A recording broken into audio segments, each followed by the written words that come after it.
કોંગ્રેસને એવો ડર છે કે ભાજપ હોર્સ ટ્રેડિંગ કરી શકે છે, એટલે કારણ કે એમના ઘણા બધા ઉમેદવારોના ફોન સ્વિચ ઓફ થઈ ગયા છે અને એવું જાણવા મળ્યું છે કે કોંગ્રેસે અજ્ઞાત મિશન શરૂ કર્યું છે અને પોતાના જે ઉમેદવારો છે એને અજ્ઞાત સ્થળે છુપાવી દીધા છે.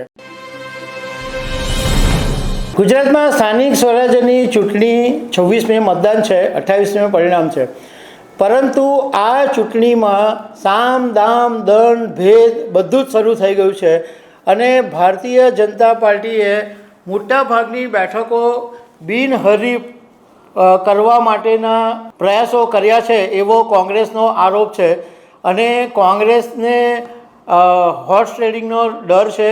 પોતાના જે કેટલાક ઉમેદવારો છે એને અજ્ઞાત સ્થળે છુપાવી દીધા છે.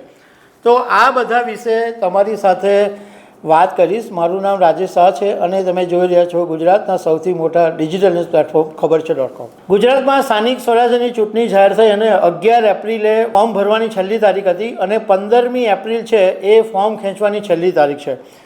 પરંતુ એ પહેલાં અત્યારથી જ મોટા ખેલો શરૂ થઈ ગયા છે કે ઘણા બધા ફોર્મ ખેંચાવવામાં આવી રહ્યા છે, કેટલાકને જબરજસ્તીથી ખેંચવામાં આવી રહ્યા છે. હવે મહાનગરપાલિકાની વાત કરીએ તો જે મેજર મહાનગરપાલિકાઓ છે એમાં અમદાવાદમાં 406 ફોર્મ રદ થયા છે, ભાવનગરમાં 274, જામનગરમાં 104, રાજકોટમાં 250, સુરતમાં 460, કુલ 1934 એટલે 15 મહાનગરપાલિકાઓ મળીને 1934 મહાનગરપાલિકામાં ફોર્મ રદ થયા છે. નગરપાલિકામાં 1164 ટોટલ ફોર્મ રદ થયા છે.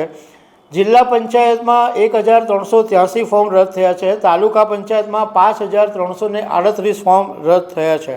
કોંગ્રેસને એવો ડર છે કે ભાજપ હોર્સ ટ્રેડિંગ કરી શકે છે, એટલે કારણ કે એમના ઘણા બધા ઉમેદવારોના ફોન સ્વિચ ઓફ થઈ ગયા છે અને એવું જાણવા મળ્યું છે કે કોંગ્રેસે અજ્ઞાત મિશન શરૂ કર્યું છે અને પોતાના જે ઉમેદવારો છે એને અજ્ઞાત સ્થળે છુપાવી દીધા છે. કોંગ્રેસનો એવો આરોપ છે કે ભાજપ ઉમેદવારી ખેંચીને વધુને વધુ બેઠકો બિનહરીફ કરવાનો કારસો કરી રહ્યું છે એની ફિરાકમાં છે.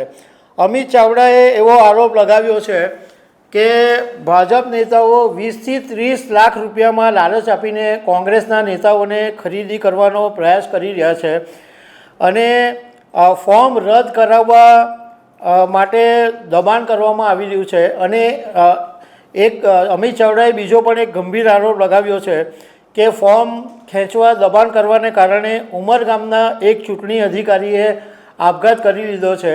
આજે એક ઘટના એવી સામે આવી કે એક ચૂંટણી અધિકારીએ ટ્રેન નીચે પડતું મૂકીને આપઘાત કરી લીધો છે. એટલા માટે કોંગ્રેસના જે ઉમેદવારો છે એને ગુપ્ત સ્થળે ખસેડી દેવામાં આવ્યા છે. નવસારીની અંદર ભારતીય જનતા પાર્ટી 62 બેઠકો બિનહરીફ થઈ ગઈ છે, કારણ કે ક્યાં તો કોઈએ ફોર્મ ભર્યા નથી, ક્યાં તો ખેંચી લેવામાં આવ્યા છે. ગણદેવીની અંદર તો તમને જાણીને નવાઈ લાગશે કે 24 બેઠકો છે, 21 બિનહરીફ થઈ ગઈ છે અને 3 બેઠકો છે એને પણ ખેંચવાના પ્રયાસ થઈ રહ્યા છે. એટલે 21 બેઠક ગણદેવીની બિનહરીફ થઈ જાય એવા પ્રયાસો થઈ રહ્યા છે.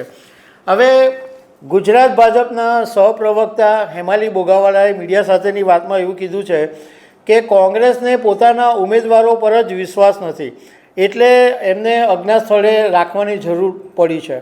મતલબમાં આવું એક મહાનગરપાલિકાનું એક સ્થાનિક સ્વરાજ્યની ચૂંટણીમાં પણ કેવા ખેલ ચાલી રહ્યા છે એ જોવા મળી રહ્યું છે.